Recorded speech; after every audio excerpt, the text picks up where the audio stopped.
dhe është faktori ndërkombëtar. Në këtë rast Bashkimi Evropian, Shtetet e Bashkuara të Amerikës dhe ambasadat të tjera të fuqishme të Bashkimit Evropian apo të perëndimit në vendin tonë, që arritën të luajnë disa gur dhe të detyrojnë të dyja palët që të bëjnë lëshime. Nga njëra anë detyruan Partinë Socialiste në pushtet aso kohë që të bënte lëshime dhe të miratonte kërkesat për komisionet hetimore, që ishte një nga kushtet e Partisë Demokratike dhe opozitës për të kthyer në normalitet, dhe nga ana tjetër detyruan një farformë me Partinë Demokratike që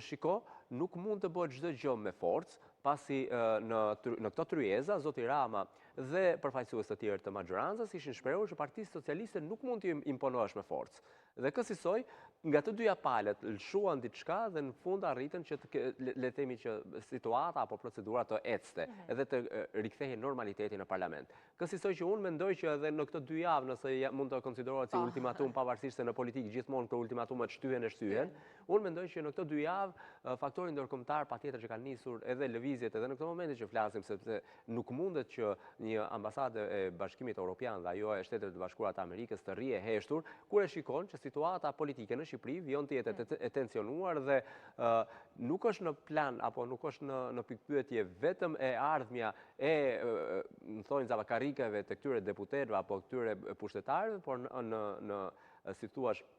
në lojë është e ardhmja e gjithë qytetarëve shqiptarë. Dhe kësaj do duhet patjetër që të ndërhyjnë, të lëvizin gurët e tyre dhe të ulin 2 palët në tryezë. Dhe në qoftë se palët politike në vendin tonë nuk kanë rënë ndonjëherë dakord me njëra tjetrën, të paktën një përjashtim ka ekzistuar kur është folur për Bashkimin Evropian, për antarësimin e Shqipërisë në Bashkimin Evropian, për pozicionimin e saj si pro-perëndimore e të tjerë dhe me një qasje për të qenë aleat strategjik sa më i ngushtë me Shtetet e Bashkuara të Amerikës. Pra në këtë drejtim, në këtë anë diplomatike, të gjitha palët zakonisht kanë qenë gjithmonë dakord për të ecur në këtë drejtim. Kështu që ndoshta mund të ketë edhe një mundësi më shumë edhe në këtë moment. Është një justifikim që për ligj pastaj tërheqen nga ato kushtet apo kriteret e vendosur nga të dyja palët, sepse okay, po bëjmë pakt që të ecim para për shkak të Bashkimit Evropian, por duhet dim diçka që me thënë të jemi realist, në të gjitha këto pakte të fituar apo e fituar ka dalë Partia Socialiste. Le të themi çfarë të themi. 17 maj i famshëm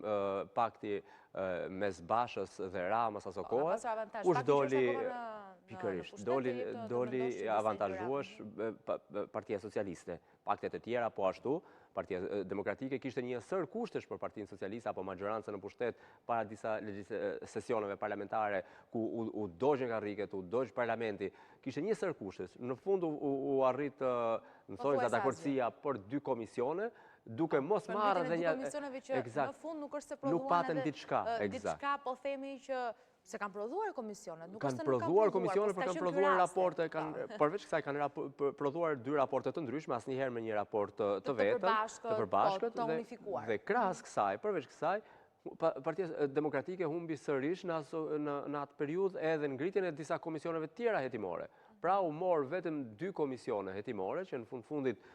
një farforme Partia Socialiste i kishte thënë Partisë Demokratike, bëj këto ndryshime përkatëse dhe ne do t'i japim këto 2 komisione. Pra në gjitha rastet duket se do të dalë e fituar Partia Socialiste, por mbetet për të parë se sa do të lëvizin gurët nga ana e Partisë Demokratike dhe opozitës në tërësi për ta kthyer në këtë rast apo në këtë herë që flasim ne në favorin e tyre.